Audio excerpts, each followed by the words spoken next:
ನಮಸ್ತೆ, ನಮ್ಮ ಕುಟುಂಬ ಬ್ಲಾಗ್ಸ್ಗೆ ತಮ್ಮೆಲ್ಲರಿಗೂ ಸ್ವಾಗತ. ನಾನು ನಿಮ್ಮ ಪ್ರೀತಿಯ ಕನ್ನಡತಿ ಭಾಗ್ಯ. ಫ್ರೆಂಡ್ಸ್, ಎಲ್ಲರೂ ಹೇಗಿದ್ದೀರಾ? ಹೋಪ್ ಎಲ್ಲರೂ ಸೇಫಾಗಿ ಚೆನ್ನಾಗಿದ್ದೀರಾ ಅಂತ ಹೇಳಿ ಭಾವಿಸ್ತಾ ಇವತ್ತಿನ ವಿಡಿಯೋನ ಶುರು ಮಾಡ್ತಾ ಇದ್ದೀನಿ. ಇವತ್ತು ಸಂಡೇ.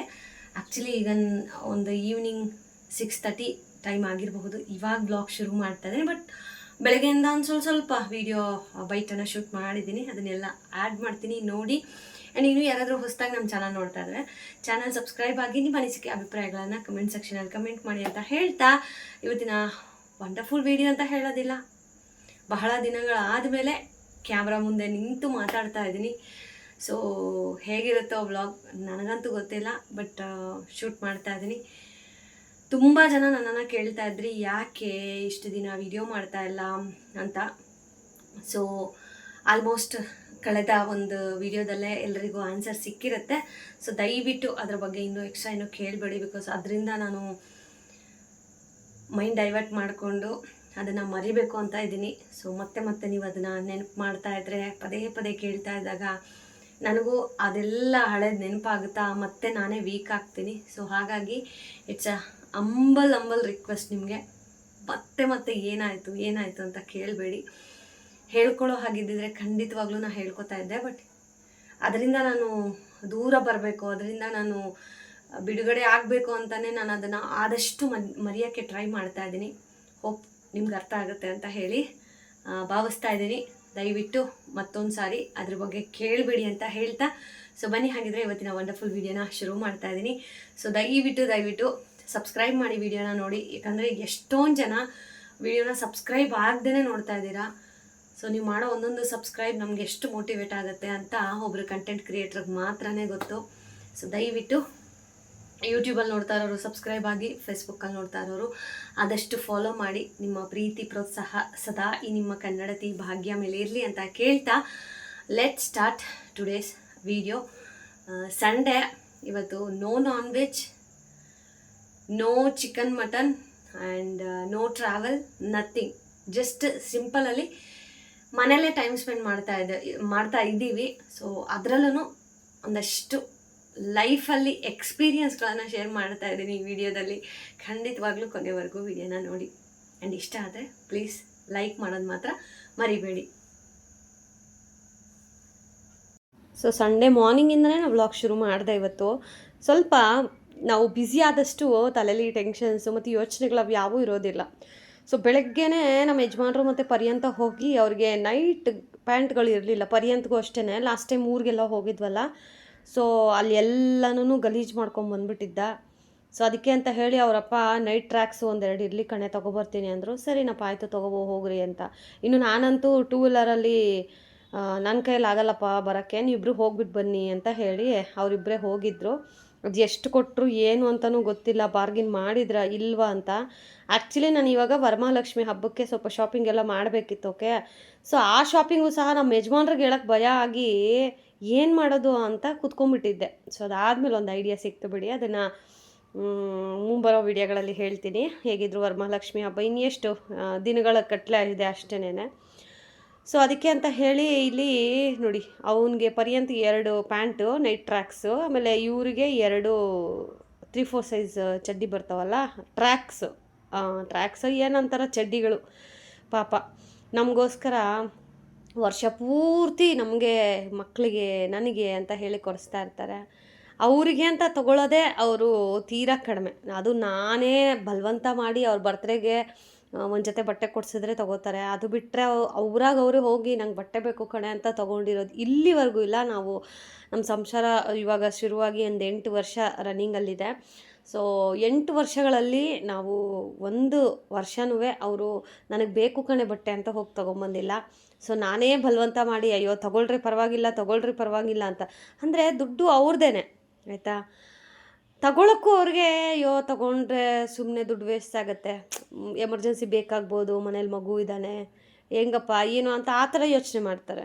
ಸೊ ಅದಾದಮೇಲೆ ನಾನೇ ಸ್ವಲ್ಪ ಹೇಳಿ ಇಲ್ಲ ತೊಗೊಳ್ಳೇಬೇಕು ನೀವು ಅಂತ ಹೇಳಿ ಕೊಡ್ಸೋದ್ರಿಂದ ತೊಗೋತಾರೆ.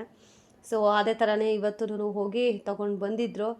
ಆ್ಯಂಡ್ ಇನ್ನು ಇವತ್ತು ಸಂಡೇ ಅಂತಂದರೆ ನಾಳೆ ದೋಸೆ ಹಿಟ್ಟಿಗೆ ಬೇಕಲ್ಲ, ಅದಕ್ಕೇ ದೋಸೆ ಹಿಟ್ಟಿಗೆ ಇಲ್ಲಿ ನೆನೆ ಹಾಕ್ತಾಯಿದ್ದೀನಿ. ಆ್ಯಂಡ್ ಮೀನ್ ಕಡಲೆಕಾಳು ಮೊಳಕೆ ಬರ್ಸೋಕ್ಕೆ ಅಂತ ಹೇಳಿ ಅದನ್ನು ಇಲ್ಲಿ ನೆನೆಸ್ತಾ ಇದ್ದೀನಿ. ಯಾಕಂದರೆ ಈಗ ಮೊಳಕೆ ಕಾಳು ಸ್ವಲ್ಪ ಹೆಲ್ದಿ ಫುಡ್ಡೆಲ್ಲ ತಿನ್ನಬೇಕು ಆ್ಯಂಡ್ ಊಟ ಕಡಿಮೆ ಮಾಡಬೇಕು. ಯಾಕಂದರೆ ಹೊಟ್ಟೆ ಖಾಲಿ ಇರಬೇಕು, ಫುಲ್ ಹೊಟ್ಟೆ ಊಟ ಮಾಡಬಾರ್ದು.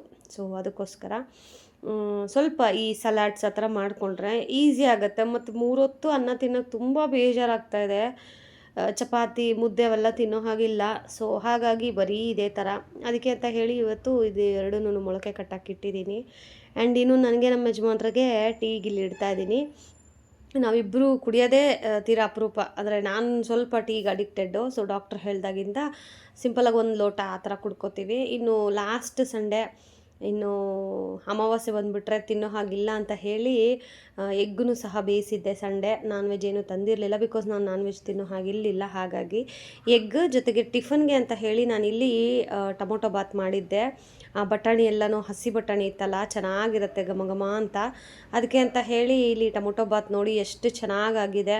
ಅಂದರೆ ತುಂಬ ಜನ ಹೇಳ್ತಾರೆ ಮಸಾಲೆ ಒಂದು ಕಡೆ ಇರುತ್ತೆ, ರೈಸ್ ಒಂದು ಕಡೆ. ಇಲ್ಲ, ನಾವು ಮಾಡೋದ್ರ ಮೇಲೆ ಅದು ಡಿಪೆಂಡ್ ಆಗುತ್ತೆ.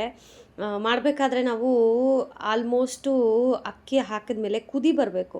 ಸೊ ಒಂದು ಕುದಿ ಬಂದಮೇಲೆ ನೀಟಾಗಿ ಕೆಳಗಿಂದ ಮೇಲೋರ್ಗು ನೀಟಾಗಿ ಕಲಿಸ್ಬಿಟ್ರೆ ಈ ಥರ ಎಲ್ಲ ಅಗಳಿಗೂ ಒಂದು ಮಸಾಲೆ ಅನ್ನೋದು ಹಿಡ್ದಿರುತ್ತೆ. ಆಮೇಲೆ ಟೇಸ್ಟು ಅಷ್ಟೇ ತುಂಬಾ ಚೆನ್ನಾಗಿರುತ್ತೆ. ಒಂದು ಸತಿ ಟ್ರೈ ಮಾಡಿ. ಆ್ಯಂಡ್ ತುಂಬ ಜನ ಹೇಳ್ತಾ ಇದ್ದೀರಾ ಸಿಲ್ವರ್ದ್ರಲ್ಲಿ ಮಾಡಬಾರ್ದು, ಸಿಲ್ವರ್ ಕುಕ್ಕರ್ ಅಂತ. ಹೌದು, ಬಟ್ ನಾನು ಸ್ಟೀಲ್ದು ತೊಗೊಂಡಿದ್ದೀನಿ. ಬಟ್ ಅದು ಸ್ಟೀಲ್ದು ಏನಾಗುತ್ತೆ ಅಂದರೆ ತಳ ಹಿಡಿತಾ ಇದೆ, ಅಂದರೆ ಫುಲ್ಲು ಕಪ್ಪಾಗಿಬಿಡುತ್ತೆ. ಸೊ ಒಂಥರ ಹೊಟ್ಟೆ ಉರಿ ಹೋಗುತ್ತೆ, ಎಷ್ಟು ಅನ್ನ ವೇಸ್ಟ್ ಆಗುತ್ತೆ ಅಲ್ವಾ.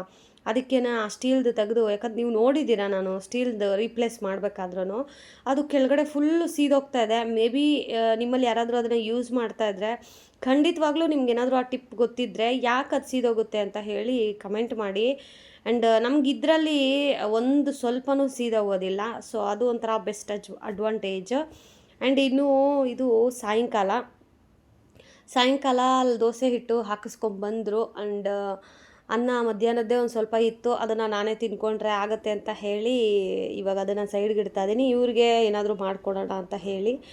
ಇನ್ನು ಸಂಡೇ ದೋಸೆ ಹಿಟ್ಟು ನೆನೆ ಹಾಕಿದ್ದೀನಿ ಅಂತಂದರೆ ಅದನ್ನು ಸಗ್ರಿಗೇಟ್ ಮಾಡಬೇಕಲ್ಲ, ಅಂದರೆ ದೋಸೆ ಹಿಟ್ಟು ಸಪ್ರೇಟ್ ಮಾಡಬೇಕು. 1 ವೀಕ್ ಆಗೋಷ್ಟು ಅಡ್ಜಸ್ಟ್ ಮಾಡ್ಕೋಬೇಕಲ್ಲ. ಸೊ ಹಾಗಾಗಿ ಫಸ್ಟಿಗೆ ನಾನು ಸಾಲ್ಟ್ ಏನು ಹಾಕ್ತೀರಾ ಒಂದು ಸ್ವಲ್ಪ ಹಿಟ್ಟನ್ನು ತೆಗೆದು ಬಾಕ್ಸಲ್ಲಿ ಹಾಕಿ ಫ್ರಿಜ್ಜಲ್ಲಿ ಇಟ್ಬಿಡ್ತೀನಿ. ಅದಾದಮೇಲೆ ಸಾಲ್ಟ್ ಹಾಕಿ ಕಲಸಿ ಅದನ್ನೂ 2 ಭಾಗ ಮಾಡ್ತೀನಿ. 1 ಭಾಗ ಹಾಗೇ ಇಟ್ಟಿರ್ತೀನಿ, ಇನ್ನೊಂದು ಭಾಗನ ಹುಳಿ ಆಗೋಕ್ಕೆ ಈಚೆ ಇಡ್ತೀನಿ. ಸೊ ನೆಕ್ಸ್ಟ್ ಡೇ ಅದನ್ನು ತೆಗೆದು ಆಚೆ ಇಟ್ಟು ಅದನ್ನು ಹುಳಿಗೆ ಇಟ್ಕೊಂಡ್ರೆ ಆಯಿತು ಅಂತ ಹೇಳಿ. ನಮ್ಮ ಮನೇಲಿ ಅಂದರೆ ಎಕ್ಸ್ಪೆಷಲಿ ಹೆಣ್ಮಕ್ಳಿಗೆ, ನಮ್ಮ ಮನೇಲಿ ಅಂತಲ್ಲ, ಈ ದೋಸೆ ಕಂಡಿಡ್ದಿರೋರಿಗೆ ಒಂದು ದೊಡ್ಡ ಥ್ಯಾಂಕ್ಸ್ ಹೇಳಬೇಕು. ದೋಸೆ ಇಡ್ಲಿ ಎಲ್ಲನೂ ಒಂದು ಸತಿ ಹಿಟ್ಟು ನೆನೆ ಹಾಕಿದ್ರೆ ವಾರ ಪೂರ್ತಿ ಟೆನ್ಷನ್ ಇರೋದಿಲ್ಲ ಟಿಫನ್ಗಳಿಗೆ. ಯಾಕಂದರೆ 3 ಹೊತ್ತು ರೈಸ್ ತಿನ್ನೋಕ್ಕೆ ಬೇಜಾರು. ಹಾಗಂತ ರೊಟ್ಟಿ ಮಾಡಿ ಕಳ್ಸೋಣ ಅಂತಂದರೆ 1 ದಿನ ರೊಟ್ಟಿ ತಿಂತಾರೆ, 2ನೇ ದಿನ ಮತ್ತೆ ರೊಟ್ಟಿ ಮಾಡಿದ್ರೆ ಹೋಗಲ್ಲ. ಅದೇ ಈ ಇಡ್ಲಿ ದೋಸೆ ಅದಾದರೆ ಲೈಟ್ ಫುಡ್ಡು ಬೇಗ ಖಾಲಿ ಆಗುತ್ತೆ, ಮತ್ತು ಬಾಕ್ಸ್ ಫುಲ್ಲು ಖಾಲಿ ಮಾಡ್ಕೊಬರ್ತಾರೆ, ಅದು ಮೇನಾಗಿ. ಸೊ ಹಾಗೆ ಅದಕ್ಕೆ ದೋಸೆ ಹಿಟ್ಟು ಕಂಡಿಡ್ದಿರೋರಿಗೆ ನನ್ನ ಕಡೆಯಿಂದ ದೊಡ್ಡ ಥ್ಯಾಂಕ್ಸ್ ಹೇಳೋಕ್ಕೆ ಇಷ್ಟಪಡ್ತೀನಿ. ಆ್ಯಂಡ್ ಮತ್ತೊಂದು ವಿಚಾರ ನಿಮಗೆ ತಮ್ಮನೇಲಿ ನೋಡಿ ಗೊತ್ತಾಗಿರುತ್ತೆ. ಹೌದು ಗೈಸ್, ಸೋ ಕಾಲ್ಡ್ ಒಬ್ಬರು ಯೂಟ್ಯೂಬರು ಮೊದಲೆಲ್ಲ ನನ್ನ ಜೊತೆಗೆ ಚೆನ್ನಾಗೇ ಇದ್ದರು, ಅಂದರೆ ಲೈಕ್ ಫ್ರೆಂಡ್ ಆಗಿದ್ದರು. ಸಮ್ ರೀಸನ್ಸಿಂದ ನಾನು ಅವ್ರನ್ನ ದೂರ ಇಟ್ಟೆ. ನಾನೇ ಇಟ್ಟೆ, ಅವರಲ್ಲ.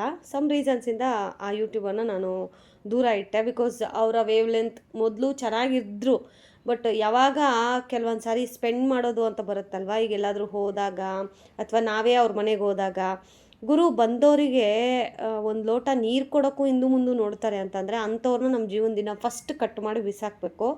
ಯಾಕೆ ಅಂತಂದರೆ ಈಗ ನಮ್ಮ ಮನೆಗೆ ಬರ್ತಾರೆ ಅಂತ ಅಂದಾಗ ನಾವು ಏನು ಮಾಡ್ತೀವಿ, ನಮ್ಮ ಕೈಲಿ ಆದಷ್ಟು ನಾವು ಮಾಡಿರ್ತೀವಿ. ಹೋದರೆ 1 ಲೋಟ ನೀರು ಕೊಡೋಕ್ಕೂ ಹಿಂದೆ ಮುಂದೆ ನೋಡಿ ನೀರು ಕುಡಿತೀರಾ ಅಂತ ಕೇಳಿದ್ರೆ ಹೇಗಿರುತ್ತೆ. ಸೊ ಆ ಥರವ್ರನ್ನ ನಾನು ಆದಷ್ಟು ನನ್ನ ಜೀವನದಿಂದ ದೂರ ಮಾಡ್ಕೊಳ್ಳೋಕ್ಕೆ ಇಷ್ಟಪಡ್ತೀನಿ. ಅಂಥವ್ರು ಇರೋದು ನಮಗೊಂಥರ ಶನಿ ಬೆನ್ನಿಗೆ ಬಿದ್ದಾಗೇನೆ. ಸೊ ಕೆಲವೊಂದು ರೀಸನ್ಸ್, ಆ ಒಂದು ರೀಸನ್ ಒಂದೇ ಅಂತ ಹೇಳೋದಿಲ್ಲ. ಅದಾದಮೇಲೆ ನಾವು ಅವ್ರ ಮನೆಗೆ ಹೋದಾಗ 1 ಲೋಟ ನೀರು ಕೊಡದೆ ಚೆನ್ನಾಗಿದ್ದೀರಾ ಬಂದ್ರಾ ಅಂತ ಜಸ್ಟ್ ಮಾತಾಡಿ ಕಳಿಸಿರೋ ಆ ಉದಾಹರಣೆನೂ ಇದೆ. ನಾನು ಅದನ್ನು ತುಂಬ ಸೀರಿಯಸ್ಸಾಗಿ ತೊಗೊಳ್ಳಿಲ್ಲ. ಅದಾದಮೇಲೆ ಅವ್ರ ಮನೆ ಬಿಟ್ಟು ಆಚೆ ಬಂದು ಆನ್ ದ ವೇ ಬರಬೇಕಾದ್ರೆ ಹೋಟ್ಲಲ್ಲಿ ಊಟ ಮಾಡ್ಕೊಬಂದಿದ್ದೀವಿ. ಇದನ್ನು ನಾನು ಯಾವುದೇ ವಿಡಿಯೋಗಳಲ್ಲಿ ಹೇಳಿಲ್ಲ, ಬಿಕಾಸ್ ಅದನ್ನು ಮತ್ತೆ ಏನಪ್ಪ ಇವರು ಈ ಥರ ಆಡ್ಕೋತಾರೆ ಅಂತ ಅನ್ಬಾರ್ದಲ್ವ. ಹಾಗಾಗಿ ಸೊ ಈಗ ಅದೇ ಯೂಟ್ಯೂಬರು ಪಾಪ ಇಷ್ಟು ವರ್ಷ ಆಗೋಯ್ತು ನಾನು ದೂರ ಇಟ್ಟು. ಈಗ ರೀಸೆಂಟಾಗಿ ನನಗೆ ಅಂದರೆ ಈ ಮ್ಯೂಚುವಲ್ ಇರೋರು ಗೊತ್ತಿರ್ತಾರಲ್ವಾ ಸಬ್ಸ್ಕ್ರೈಬರ್ಸ್, ಅವ್ರು ಏನು ಮಾಡ್ತಾರೆ, ವಿಡಿಯೋಗಳನ್ನು ಸೆಂಡ್ ಮಾಡ್ತಾರೆ.